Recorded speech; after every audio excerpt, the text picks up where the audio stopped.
Good morning, students. Today I am starting the new chapter of your UT2 syllabus, that is Realms of Earth. तो Realms of Earth का मतलब क्या होता है? Realms का मतलब है कि अर्थ पे किस तरह की चीज़ें पाई जाती, किस क्या क्या चीज़ें पाई जाती, तो उन्हीं के बारे में हम इस चैप्टर में पढ़ेंगे. Earth is a unique because it is only planet known so far to have planet and animal life on it. अर्थ क्या है? एक यूनिक प्लेस है जहाँ पर दोनों चीज़ें, एनिमल भी और प्लानट भी, दोनों लाइफ पाई जाती है यहाँ पर. The environment of our planet is different from the other known as celestial bodies. Earth is a complex interface where four main components of the environment meet, overlap and interact. अर्थ क्या है? ऐसी जगह है, complex interface है जहाँ पर four main component जो हैं अर्थ के वो मिलते हैं और एक दूसरे के साथ इंटरेक्ट करते हैं और एक दूसरे के साथ ओवरलैपिंग करते हैं. Scientist describe the earth in terms of system called spheres. Scientist ने अर्थ को स्फीयर्स के टर्म में डिफाइन किया है. ठीक है. They call the land, water and और air the realms the lithosphere, hydrosphere and atmosphere. इन्होंने क्या कहा है? लैंड, वाटर और एयर को रिलीम्स माना है. ठीक है. और इसका नाम क्या रखा गया है? लैंड को माना है लिथोस्फेयर, वाटर को माना है हाइड्रोस्फेयर और एयर को माना है एटमॉस्फेयर. और फोर्थ वाला रिलीम कौन सा है अर्थ का? कौन सा क्या पार्ट है अर्थ का फोर्थ? वो है बायोस्फेयर. बायोस्फेयर में क्या आता है? बोथ एनिमल्स भी आते हैं और प्लांट्स भी आते हैं. तो first of all we are going to study about the lithosphere. Lithosphere का मतलब क्या? Land part of the earth. ठीक है. लैंड पार्ट जिस पे हम लोग सब रहते हैं. Lithos means rock and the word lithosphere refers to the surface of the earth which is made up of rock, land, rock and soil. लिथोस का मतलब क्या होता है? रॉक. और लिथोस्फेयर का क्या मतलब होता है? सरफेस. अर्थ की सरफेस जिस पे क्या है? लैंड है, रॉक है और सॉइल है. सॉइल मतलब मिट्टी है. Its surface is shaped into many landforms on continents, sea, floor, and islands. The solid uppermost layer of the lithosphere is known as the crust of the earth. ये तो पता ही है कि जो ऊपर का पार्ट होता है अर्थ सरफेस का, जो सॉलिड पार्ट अर्थ सरफेस का होता है जिस पे हम लोग रहते हैं, खड़े हैं, कुछ भी है, उसको हम क्रस्ट बोलते हैं. It can be further divided in continental crust and ocean crust. इसको दो तरीके की होती है, एक तो कॉन्टिनेंट वाली क्रस्ट और ओशियन, मतलब लैंड पार्ट जो हो गया जिस पे हम लोग रह रहे हैं वो कॉन्टिनेंट वाला हो गया, और ओशियन वाली जो समुद्री पार्ट है, लैंड है, वो. upper layer of the lighter continental rock is called the sail and the heavier lower layer of the crust making the floor of the ocean basin is called सीमा. तो जो upper layer होता है, जो lighter wait का होता है continental rocks का, उसको हम सियाल बोलते हैं. ठीक है. और जो हैवियर पार्ट होता है, जो लेयर होता है क्रस्ट का ओशियन में, मतलब ओशियन बेसिन में होता है, उसको हम सीमा बोलते हैं. मतलब जो हमारा कहने का ये है, जो कॉन्टिनेंटल वाला अर्थ क्रस्ट है उसको हम सियाल बोल रहे हैं और जो ओशियन वाला अर्थ क्रस्ट है उसको हम सीमा बोल रहे हैं. Satellite picture of the earth shows vast blue areas of water called ocean over covering nearly 71% of the earth's surface and some very large brown parts that are land masses called continents.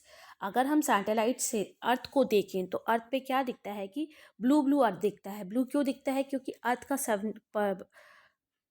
अर्थ की जो surface है वो mostly water से covered है. 71% part जो है अर्थ की surface का वाटर से कवर्ड है, और बाकी कुछ बड़े बड़े लैंड मासेस दिखते हैं, उनको हम बोलते हैं कॉन्टिनेंट्स, जिस पे हम लोग रहते हैं.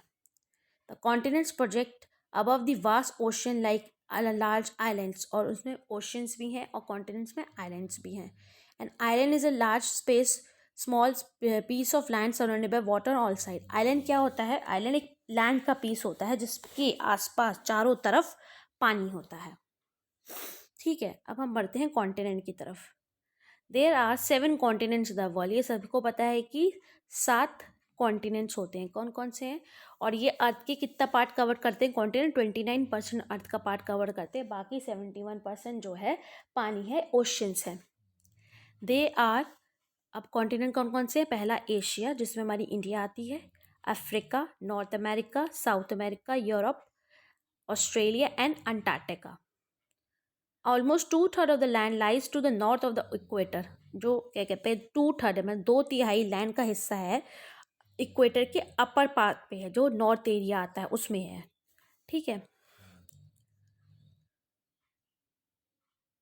Europe, Australia and Antarctica, only Australia and Antarctica lie entirely south. अब इसमें और केवल कॉन्टिनेंट्स में केवल ऑस्ट्रेलिया और अंटार्कटिका हैं जो साउथ में लाई करते हैं, why Europe and North America lie entirely in the northern hemisphere. और यूरोप और नॉर्थ अमेरिका जो है टोटली नॉर्दर्न हेमिस्फीयर में है। Asia is the largest continent both in terms of area and population. Asia जो है सबसे बड़ा कॉन्टिनेंट है, लार्जेस्ट कॉन्टिनेंट है। या तो एक तो उसमें भी क्या नाम है लैंड के एरिया मास के उसमें भी देख लो, और पॉपुलेशन भी मोस्टली एशिया कॉन्टिनेंट में ही रहती है, क्योंकि एशिया में दोनों आप ये देख लो इंडिया भी आता है, चाइना भी आता है, और ये दोनों ही कंट्रीज ओवर पॉपुलेटेड है। It's separated from Europe by the Ural Mountains, the Ural River and the Caspian Sea. Europe से एशिया कैसे डिवाइड हो रहा है? इन यूरोप और एशिया के बीच में उरल माउंटेन्स है, उरल रिवर है और कैस्पियन सी है। Together with Europe the two continents are often refer as Eurasia. अगर यूरोप और वो एशिया को मिला के हम बोलें तो उनको दोनों का नाम क्या हो जाता है? Eurasia. Most of the Asia lies north of the equator. Yangtze Kiang and Jiang China is the longest river। ये लॉन्गेस्ट रिवर बता रखी हैं, यांगसे, कियांग और जियांग एशिया कॉन्टिनेंट में सबसे लंबी रिवरें हैं ये। It flows from China, mount Everest the highest peak of the world is found in Asia. ये जो रिवर्स हैं चाइना से फ्लो करती हैं, और जो माउंट एवरेस्ट है सबसे हाईएस्ट माउंटेन पीक है वर्ल्ड में, जो कि एशिया कॉन्टिनेंट में लाई करती है। Africa is the second largest continent by size. Both the tropics, equator and prime meridians passes through it. Africa size में सेकेंड लार्जेस्ट है, एशिया के बाद इसका नंबर आता है साइज के अकॉर्डिंग अफ्रीका का। इससे इक्वेटर भी पास करता है, प्राइम मेरिडियंस भी पास करती हैं, और दोनों tropic, the Tropic of Cancer और ट्रॉपिक ऑफ कैप्रिकॉन दोनों पास करते हैं। It is separated from Asia by the Suez Canal. Asia और उसके बीच में क्या आता है? स्विस कैनाल आता है। Sahara, the world largest hot desert, covers on the area 1/4 the size of the continent।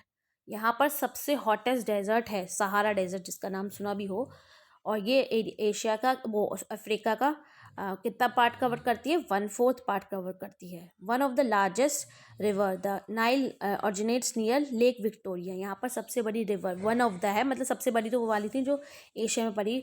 Nile भी काफ़ी बड़ी रिवर है ये, जो यहाँ पर नियर विक्टोरिया लेक से ओरिजिनेट करती है। और कहाँ तक जाती है? मेडिटेरियन सी में जाती है। Mount Kilimanjaro is the highest mountain Africa. जैसे माउंट एवरेस्ट था एशिया में, और ऐसे ही हाईएस्ट माउंटेन किलिमंजारो है अफ्रीका में। फिर हम पढ़ते हैं नॉर्थ अमेरिका के बारे में। नॉर्थ अमेरिका जो है थर्ड लार्जेस्ट कॉन्टिनेंट है इन द एरिया वाइज। अगर हम देखें तो river Mississippi is the longest river of the continent. अब जैसे अफ्रीका में नाइल रिवर थी सबसे लंबी, ऐसे ही हमारे नॉर्थ अमेरिका में सबसे लंबी रिवर है Mississippi. This continent is bordered on the north by Arctic Ocean, on the east by Atlantic Ocean. इस कॉन्टिनेंट में क्या है? यहाँ पे नॉर्थ साइड पे इसके कौन सा ओशन है? Arctic ocean. और ईस्ट पे कौन सा है? Atlantic Ocean. And on west by the North Pacific Ocean. South America lies to the south east of it. South America जो पार्ट है इसका, वो मतलब जो साउथ अमेरिका कॉन्टिनेंट है, सॉरी, वो क्या इसके साउथ ईस्ट में लाया करता है। North and South America were once joined by Panama isthmus. पहले एक टाइम ऐसा होता था कि नॉर्थ और साउथ अमेरिका एक आपस में ज्वाइंट थे, ठीक है। When the Panama Canal cut through the isthmus they were separated.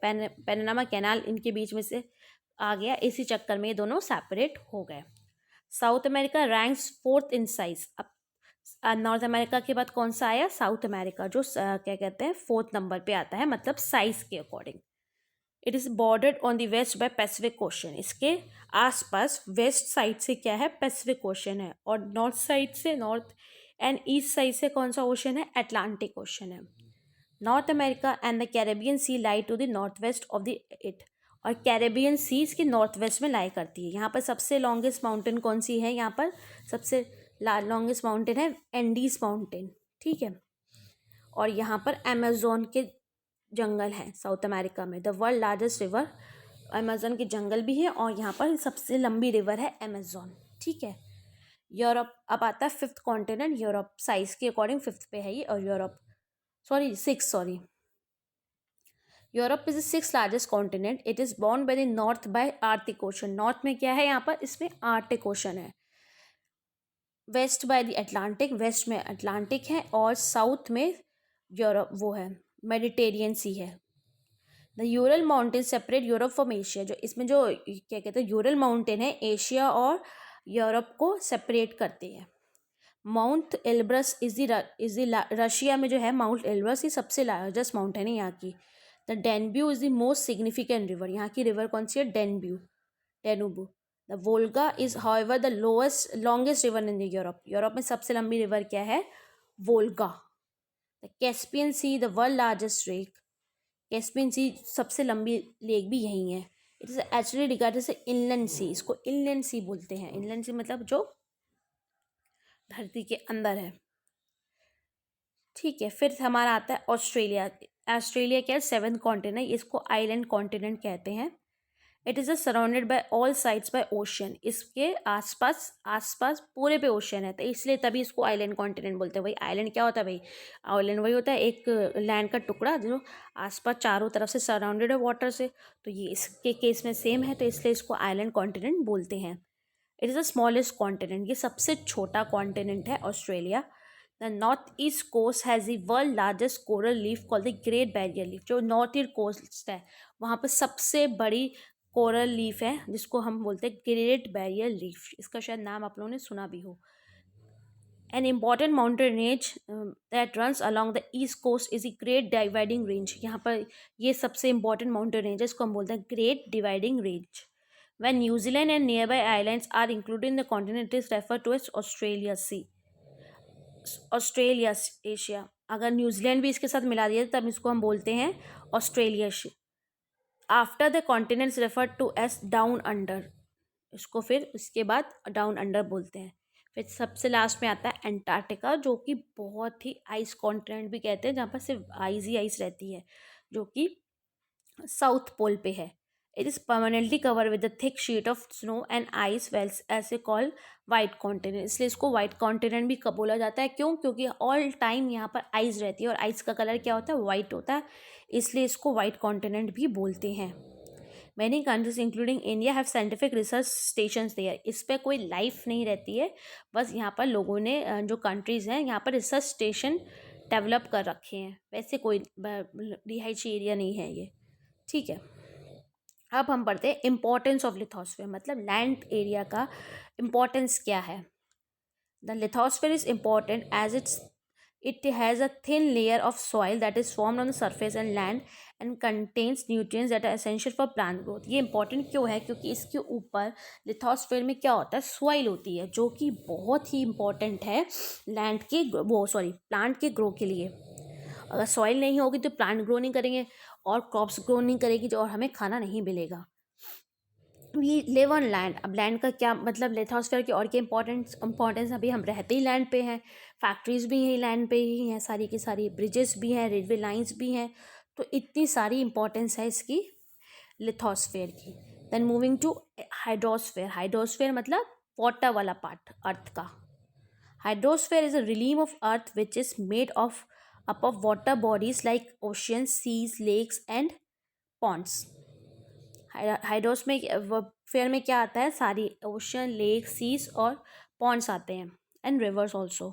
It also includes gulfs, bay, ground water and also as the water suspended in the air. इसमें और क्या क्या आता है? सिर्फ अर्थ की सरफेस पे पानी है वही नहीं आता, जो पानी आसमान में है, जो क्या कहते हैं ग्राउंड वाटर है, मतलब अंडरग्राउंड वाटर होता है वो भी इसी में आता है, और जो पानी पहाड़ों वगैरह पे जमा हुआ है आइस की फॉर्म में वो भी इसी के अंदर आता है। Water contains covers nearly 71% of the earth surface. Earth surface का 71% जो है वाटर ने कवर कर रखा है। Many scientist have describe the earth as the blue planet और वाटरी प्लानट। बहुत सारे साइंटिस्ट ने इसी पानी के कारण अर्थ को ब्लू प्लानट भी बोलते हैं और वाटरी प्लानट ही बोलते हैं, क्योंकि ऊपर सैटेलाइट से देखो उसमें ब्लू कलर का ही विजिबल होता है। क्यों होता है? क्योंकि हमें 71% वाटर ही है, इसलिए ऐसा हुआ है। ठीक है, नाउ मूविंग टू ओशियन, जो कि हाइड्रोस्फीयर का पार्ट है। ओशियन जैसे लिथोस्फीयर का पार्ट था कॉन्टिनेंट्स, लैंड मासेस, अब इसका और हाइड्रोस्फीयर का पार्ट है oceans. Oceans are huge and saline water bodies. Huge मतलब बहुत बड़ी बड़ी, बहुत ही बड़ी है, और सेलाइन, सेलाइन क्यों कहा गया? नमकीन। ओशियन का पानी जो होता है, समुद्र का पानी जो होता है खारा पानी होता है, नमकीन होता है। ऐसी वाटर बॉडीज हैं ये। They are all interconnected and also separated by large continents. ये एक दूसरे से सारे ओशंस इंटरकनेक्टेड हैं, और इनको सेपरेट कौन करता है? कॉन्टिनेंट सेपरेट करते हैं आपस से। Oceans have 97% of the total water of the earth surface. Earth surface का जो 97% पानी है वो ओशंस में ही है। The balance 3% is fresh water, और 3% ही फ्रेश वाटर है जो कि ड्रिंकिंग के लिए और अदर पर्पस के लिए यूज़ किया जाता है। बाकी सारा जो पानी है खारा पानी है, जो कि ओशंस में आता है। 2% fresh water is stored as ice caps and glaciers. 2% जो फ्रेश वाटर है वो तो एक तो आइस कैप्स में और ग्लेशियर्स में स्टोर है। Only 1% is in form in rivers, lakes and ground water use by man for various activities. और 1% पानी ही ह्यूमन के यूज़ के लिए अवेलेबल है, जो कि किस फॉर्म में है? ग्राउंड वाटर की फॉर्म में, लेक्स की फॉर्म में, रिवर्स की फॉर्म में। बाकी सारा 97% खारा पानी है, जो कि बिल्कुल यूज़ नहीं हो सकता, क्योंकि सॉल्टी वाटर है वो। और 2% पानी जो है वो पहाड़ों पे जमा हुआ है आइस वगैरह की फॉर्म में। ओनली 1% पानी जो है केवल ह्यूमन यूज़ कर पाते हैं। तो सबसे पहला हमारा जो ओशन आता है, ओशंस कितने हैं? 5 ओशंस हैं। और सबसे पहला ओशन हमारा कौन सा है? Pacific ocean. Pacific is the largest and the deepest ocean. सबसे बड़ा और सबसे गहरा ओशन है। ऑलमोस्ट सर्कुलर इन शेप, इसकी सर्कुलर शेप दिखती है। Covering 1/3 of the planet surface. Planet surface मतलब हमारा अर्थ की सरफेस, 1/3 सरफेस इसी पैसिफिक ओशन से ही कवर्ड है। It फिल्स the gaps between the Asia and Australia. जो एशिया और ऑस्ट्रेलिया के बीच में गैप्स हैं, ये पैसिफिक ओशन ही कवर करता है, फिल करता है। This oceans has a circle of continuous belt of active new fold mountain ranges. इसके आसपास माउंटेन रेंज हैं। ठीक है, These ranges include encircling the Pacific are known as Ring of Fire। जो आसपास इसके माउंटेन्स हैं उनको हम क्या बोलते हैं? रिंग ऑफ फायर्स बोलते हैं। नेक्स्ट हमारा ओशन है Atlantic Ocean. Atlantic Ocean is in S shape, ये एस शेप का है। It lies between America in the west and Europe and Africa in the east. इसके जो अमेरिका है वेस्ट में, और यूरोप और अफ्रीका है ईस्ट में। ईस्ट डायरेक्शन में कौन सा है? यूरोप और अफ्रीका कॉन्टिनेंट है, और वेस्ट डायरेक्शन में अमेरिका कॉन्टिनेंट है। It is connected to the Mediterranean Sea through Gibraltar Strait. और मेडिटेरियन सी से कनेक्टेड है ये गिलबर्टर स्ट्रेट से। द डीपेस्ट पॉइंट या सबसे गहरा पॉइंट इसमें कौन सा है? पियर्टो ट्रेंच बोलते हैं उसको, of the Atlantic is 8648 metre below sea level. इतना 8468 मीटर बिलो है सी लेवल के। This ocean is half the size of the Pacific Ocean. इसका साइज पर पैसिफिक ओशन के साइज के आधा है।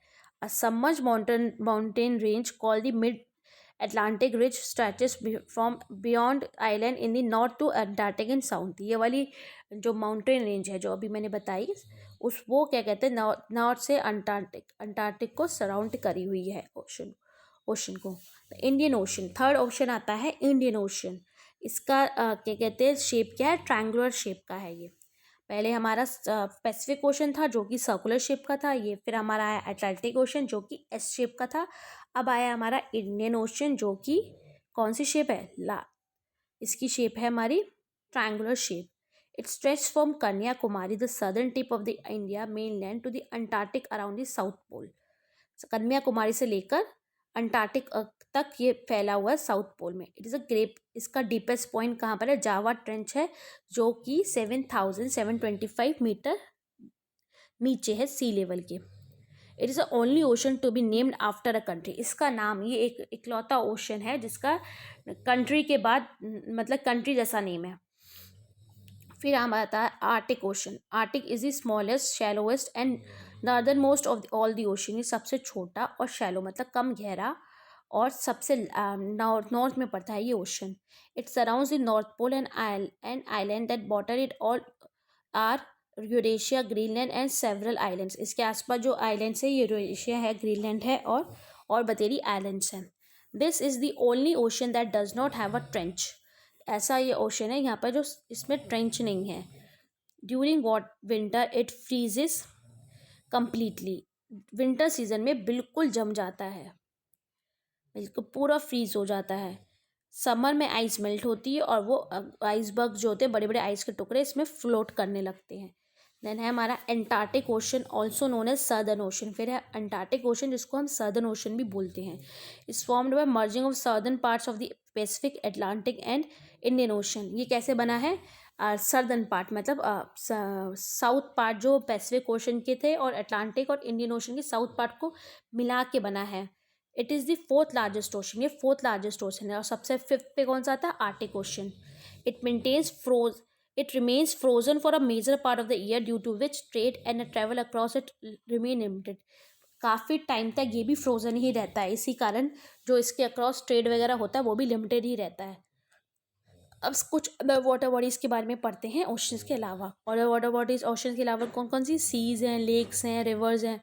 Seize are the larger than lakes. जो सीज़ होती हैं वो लेक से बड़ी होती हैं। The world largest sea include the South China Sea, the Caribbean Sea, the Mediterranean and Bering Sea. ये सारी वर्ल्ड की बड़ी बड़ी सी हैं। Lakes are small water bodies surrounded by land. Lakes क्या होती है? छोटी छोटी वाटर बॉडीज होती है जिसके आसपास लैंड होती है। A small part of the ocean water that juts into the land is gulf. A bay is much wider than a gulf. A very wide gulf is bight, for example the great Australian bight के बारे में बता रखा जो gulf है। The large and the naturally flowing water bodies on the surface of earth are called river. जो सबसे बड़ी मतलब naturally flowing earth water bodies है अर्थ के सरफेस पे, उनको रिवर्स बोलते हैं। A strait a narrow stretch of water joining two water bodies है सेपरेटिंग टू लैंड मासेस। ये जो स्ट्रेट्स होते हैं, स्ट्रेच होते हैं, ये दो उनको वाटर बॉडीज को सेपरेट करते हैं और लैंड मासेस को ज्वाइन करते हैं। मतलब एक तरीके का पुल मान लीजिए जो लैंड मासेस को ज्वाइन कर रहे हैं और वाटर बॉडीज को सेपरेट कर रहे हैं। इसको सच ऐसी एक इसको नाम दे रखा है Palk Strait. The temperature of the ocean water decreases from equator where 27 degree below to zero. इतना पानी भी कम टेम्परेचर नीचे चला जाता है। ठीक है, फिर आता है हमारा इम्पॉर्टेंस क्या है इसकी। इम्पॉर्टेंस तो बहुत ज़्यादा इंपॉर्टेंट है, पानी भी है बहुत लाइफ के लिए सबसे ज़्यादा इंपॉर्टेंट है। फिर भी हम पढ़ते हैं hydrosphere is necessary for the existence of life of the अर्थ। मतलब एग्जिस्टेंट के लिए मस्ट है, अगर पानी नहीं होगा तो हम नहीं रह सकते। Oceans influence the planet in several ways. Ocean जो है प्लानट को बहुत तरीके से इन्फ्लुएंस करते हैं, कैसे, और यूजफुल भी हैं। Ocean plants produce 70% of the world's oxygen, absorb 1/3 of the harmful carbon dioxide produce by us.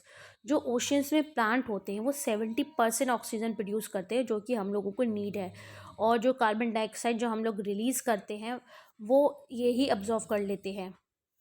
A major source of rainwater, they transfer water between the earth and the atmosphere in water cycle।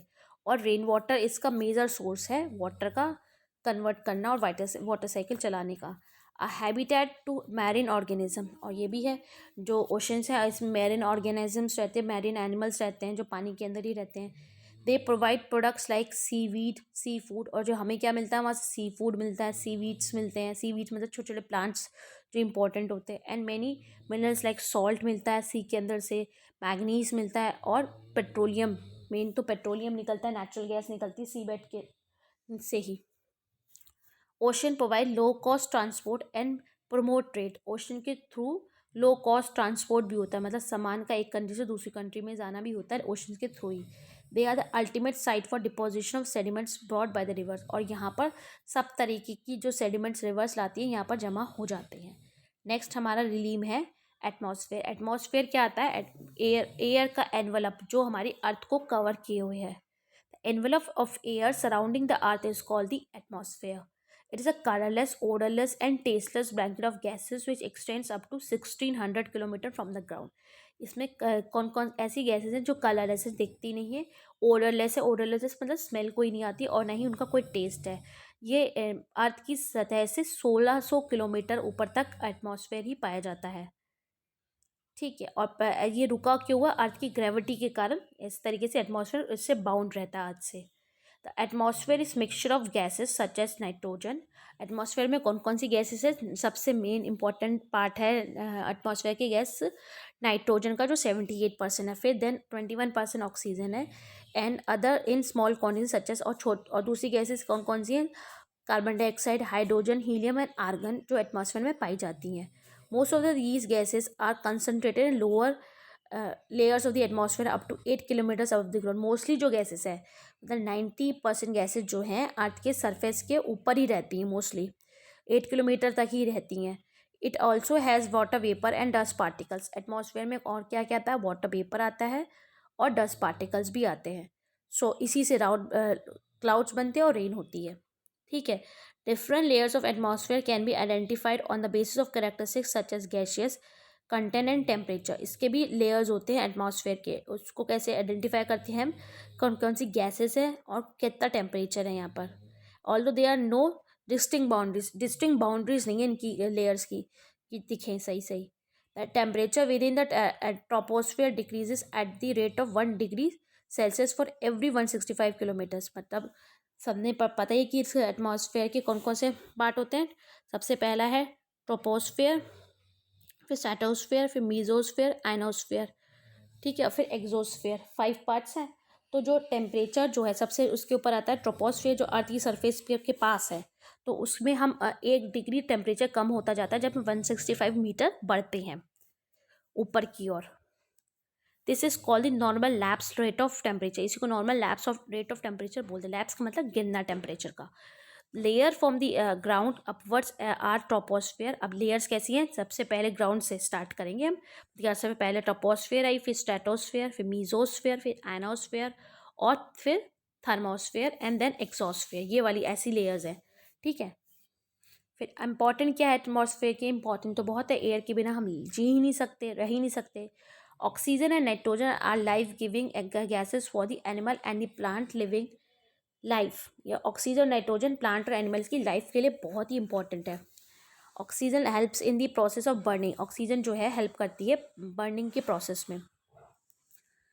और water vapour in the troposphere makes weather phenomena possible. और water vapour जो troposphere में होता है उससे weather मतलब अलग अलग सीजन्स हो पाते हैं।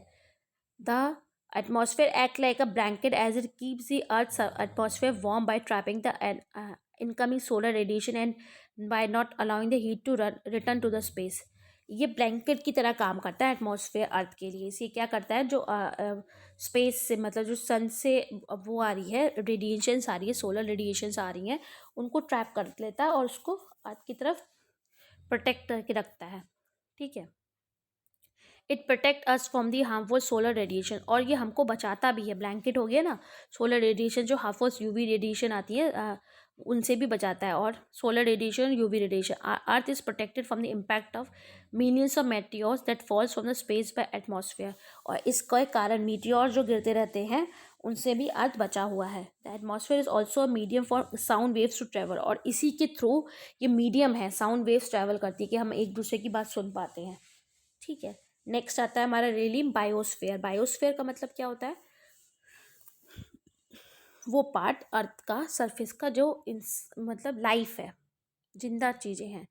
The word BIOS is an Asian Greek word meaning life. The part of the earth in which all the forms of the life exist is called biosphere. वो पार्ट जिसमें सारी फॉर्म अर्थ की लाइफ वाली form रहती है उसको हम biosphere बोलते हैं। It is a narrow zone of contact between the other 3 spheres. ये मतलब एक जोन है जिसमें तीनों लेयर्स एक दूसरे से कांटेक्ट करते हैं। Human beings form an important part of the biosphere. Human beings जो हैं, हम लोग जो हैं, बायोस्फीयर का सबसे इम्पॉर्टेंट पार्ट है। The size of the living organism in the biosphere ranges from very minute microorganism which we cannot see with our naked eyes to huge trees and animals like the elephants on land. मतलब इतने तरीके का एक ऐसे भी creatures हैं biosphere में जो हम नेकेड आइज से देख नहीं सकते, और इतने बड़े बड़े क्रिएचर्स भी हैं जो कि बहुत ही बड़े, जैसे एलिफेंट्स हैं, बड़े बड़े ट्रीज हैं, हुज वेल्स वगैरह हैं जो ओशन में पाई जाती हैं. The biosphere is made up of distinct areas each with it own climate. अलग अलग एरियाज का बना होता है जिसका अपना अपना क्लाइमेट होता है. सॉइल एंड प्लांट है सॉरी, एंड एनिमल्स हैं अलग अलग. दे लिविंग, और इसी को हम इकोसिस्टम बोलते हैं. मतलब जहाँ पर ये सब चीज़ें एक दूसरे के साथ कांटेक्ट में रहती हैं उसी को हम बोलते हैं ecosystem. Their living components interact with physical surroundings as also with each other. A mutual coexistence with ensure a balance in nature. ये एक component जो भी हैं बायोस्फीयर की एक दूसरे से इंटरेक्ट करते हैं और फिर क्या कहते हैं बैलेंस रहता है नेचर में. What is the extent of the biosphere? मतलब कहाँ तक बायोस्फीयर फैला हुआ है. While most birds can fly from 650 meters to 1800 meters in the atmosphere, aquatic animals do not survive below 150 in the atmosphere. जो बर्ड्स हैं 650 से लेकर 1800 मीटर तक ही उड़ पाती हैं, इतनी हाइट तक ही उड़ पाती हैं एटमॉस्फेयर में. और जो एक्वेटिक प्लांट्स हैं वो 150 मीटर से ज़्यादा नीचे नहीं जा सकते हाइड्रोस्फेयर में, because the sun rays do not penetrate deeper. ऐसा क्यों होता है कि सनरेज नहीं आती जाती नीचे, और photosynthesis not possible at great depths and therefore animal life would not exist. और इसी फोटोसिंथेसिस नहीं होगी नीचे के बहुत नीचे पार्ट में, इसलिए वहाँ पर सर्वाइव करना एनिमल्स के लिए पॉसिबल नहीं है. On the lithosphere tallest trees grow to about 100 metre. Lithosphere पे जो सबसे लंबा ट्री है वो 100 मीटर से ज़्यादा नहीं ग्रो कर सकता. और उनके जो रूट्स हैं वो 10 से 15 मीटर तक ही अर्थ की सरफेस में होती हैं. However, some exceptional microorganisms are known to survive in the deep trenches at height of 40 kilometers. कुछ हैं माइक्रो ऑर्गेनिजम्स जो ट्रेंच पार्ट में रहते हैं जिन 40 किलोमीटर्स के एरिया तक नीचे जा सकते हैं. अब फिर पढ़ते हैं कि अर्थ डेंजर में है. डेंजर में क्यों है? क्योंकि हम लोग पोल्यूशन फैला रहे हैं इसलिए, तो हमारे कारण अर्थ डेंजर में है. ये सारे जो रिलीम्स हैं इनको हम इफ़ेक्ट कर रहे हैं. Any change in the environmental condition effects all the life forms of life. कुछ भी इन्वायरमेंटल कंडीशन में चेंज होता है तो सारी फॉर्म ऑफ लाइफ को इफेक्ट करता है. The animals and the plants try to adapt to the change. Animals और प्लांट्स कोशिश करते हैं कि वो अपने आप को उसी माहौल में ढाल लें. Human greed has used up these precious resources quickly. Human के लालच ने ये सारे रिसोर्सेज को बहुत जल्दी जल्दी इस्तेमाल कर लिया है और कई सारे एनिमल्स और प्लांट्स का नेचुरल हैबिटेट जहाँ पर रहते हैं उनका घर तबाह कर दिया है. Pollution cause by the thoughtless human activity is very damaging. जो पॉल्यूशन हो रहा है ह्यूमन एक्टिविटीज़ के कारण वो बहुत ही डैमेजिंग, बहुत ही ज़्यादा बुरा असर पैदा कर रहा है. Factories and the power stations pour dirt smoke and poisonous gases into the air. जो फैक्ट्रीज और पावर स्टेशन होते हैं ये क्या क्या भेजते हैं हवा में? डर्ट भेजते हैं, स्मोक भेजते हैं और बड़ी जहरीली गैसेस एयर में रिलीज करते हैं. Water is polluted with toxic chemicals, oil and sewage. और वाटर कैसे पोल्यूट हो रहा है? मतलब हमारा हाइड्रोस्फीयर कैसे पोल्यूट हो रहा है? जो केमिकल्स निकलते हैं इन फैक्ट्रीज से और टॉक्सिक गैसेस निकलती हैं और गंदा पानी जो सीवेज का होता है वो पानी वाटर में जाता है. The soil is damage by chemical fertiliser. Soil कैसे डैमेज हो रही है? केमिकल फर्टिलाइजर्स के कारण डैमेज हो रही है. पेस्टिसाइड जो हम लोग जल्दी क्रॉप उगाने के लिए डालते हैं. And bye acid rain cause by the air pollution. और एयर पॉल्यूशन के कारण जो एसिड रेन होती है उससे भी हमारी सॉइल डैमेज हो रही है. Excessive carbon dioxide, methane and other green house gases added to atmosphere by burning fuels. जो एटमॉस्फेयर में गैसेस नहीं भी थी, मतलब जो थी भी और उनका एक्सेस हो गया है, जैसे हमारी ग्रीन हाउस गैसेज हैं carbon dioxide, methane and other, ये एटमॉस्फेयर हम लोगों ने ही ऐड की हैं बर्निंग फ्यूल करने से और वेस्ट को जलाने से. इसी के कारण ग्लोबल वार्मिंग बढ़ गई है. This happens when too much heat of the sun is trapped by the green house gases. ऐसा क्यों होता है? ग्लोबल वार्मिंग क्या है कि जो हमारी ग्रीन हाउस गैसेज हैं जैसे हमारी मीथेन है, कार्बन डाइऑक्साइड, ये हीट सन एनर्जी को ट्रैप कर लेती हैं और इससे अर्थ की सन की वो एटमॉस्फेयर वो सॉरी सनी अर्थ का एटमॉस्फेयर टेम्परेचर बढ़ रहा है. इसी को हम लोग ग्लोबल वार्मिंग बोलते हैं. It's a serious concern because it could threaten human existence on earth. ये बहुत ही सीरियस कंसर्न है, इसको बारे में हमें ध्यान देना पड़ेगा, क्योंकि ये किसके एग्जिस्टेंस को अफेक्ट कर रहा है, ह्यूमन की एग्जिस्टेंस को अफेक्ट कर रहा है अर्थ पे। With a few degrees increase in temperature, climate changes would set in and polar ice caps would melt to cause a dramatic rise in sea level and floods in coastal areas. अगर कुछ थोड़ा सा ही temperature increase होगा तो क्या होता है, जो आइस कैप्स होती है पोलर एरियाज में, वो मेल्ट होने लगती हैं, आइस मेल्ट होने लगती है, और वो पानी नीचे आता है, तो वो पानी आने के कारण कोस्टल एरियाज में फ्लड आ जाता है और सी लेवल की राइज होने लगता है। Hot and a dry climate in other places would destroy crops and threaten wildlife with extinction. और जो हॉट और ड्राई क्लाइमेट है दूसरी जगहों पे जहाँ पर पानी नहीं पहुँच पाता, वहाँ पर क्रॉप को बहुत थ्रेटन है और वाइल्ड लाइफ को जो वहाँ रहती है।